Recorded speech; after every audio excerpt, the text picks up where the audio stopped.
Okay, while looking at Calochortus, I saw this moss, and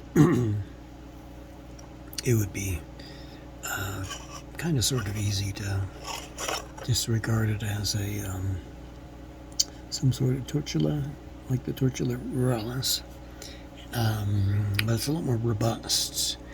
And I've been looking for this genus for a while because you'd think it'd be out here because it's Polytrichum juniperinum is a common one in dry areas of the Pacific Northwest, and communis is more common in wetter, high elevation, often boggy plants. But juniperinum is the one you keep finding broadly. So I've been thinking that at some point I'm going to find a Polytrichum. And so what Polytrichum is, it's a family of mosses that has vascular tissue in the same way wood is vascular tissue, but it's not derived from the same tissue layers as vascular plants. So it's actually, I think, derived from the epidermis. So what this plant family has done is it's developed vascular tissue, and so it behaves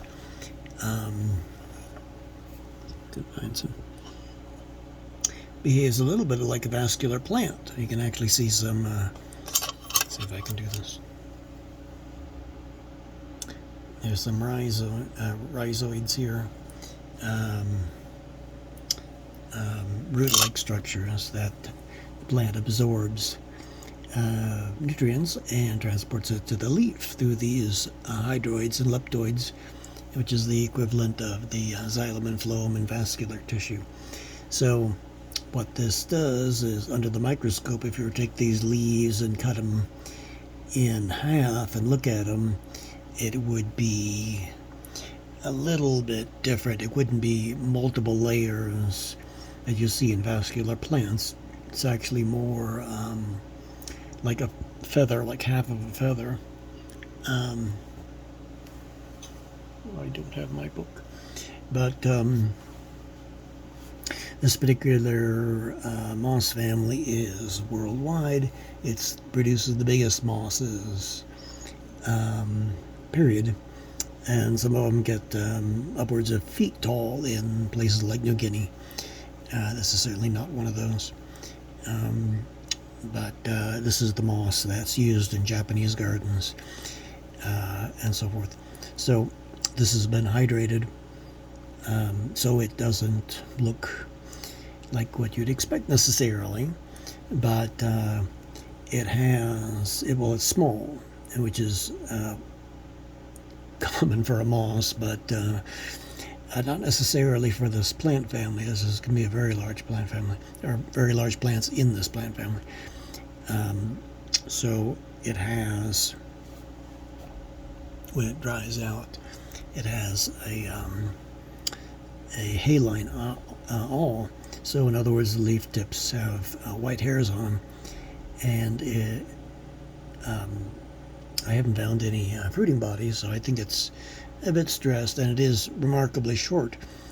As I was thinking, juniperinum can often be, inch or two, not necessarily much smaller, and they'll be found around junipers and dry areas. This is actually Polytrichum foliifera, and if you're thinking, well, there's a palm, the California fan palm, Washingtonia foliifera. It's kind of in that, that's the characteristic it's referring to. But foliifera is drier than juniperinum, found in drier areas, and can tolerate dry spells longer than juniperinum somehow. And it's smaller than juniperinum, so I feel like I haven't done the official dissection of it, but it seems to fit all the characteristics. So there we go. So persist. I think the message is that getting off the beaten path allow you to find more things, because I was looking at Calochortus and various other well, alliums and whatnot, and then there it was, and it looked very much like the Tortula ruralis that is everywhere, which tends to be more on the rocks, but it's quite common. This is a characteristic of poor soil, actually. But anyway, I might do an official dissection before it goes into the collection. But anyway, this is a I think it's called a pine tree moss is one of them. So this is the red stem, the pine tree moss, or I don't know what the common name is. But anyway, Polytrichum filifera. So anyway, this is remarkable. I wish it would have some fruiting bodies, then that they tend to be squarish.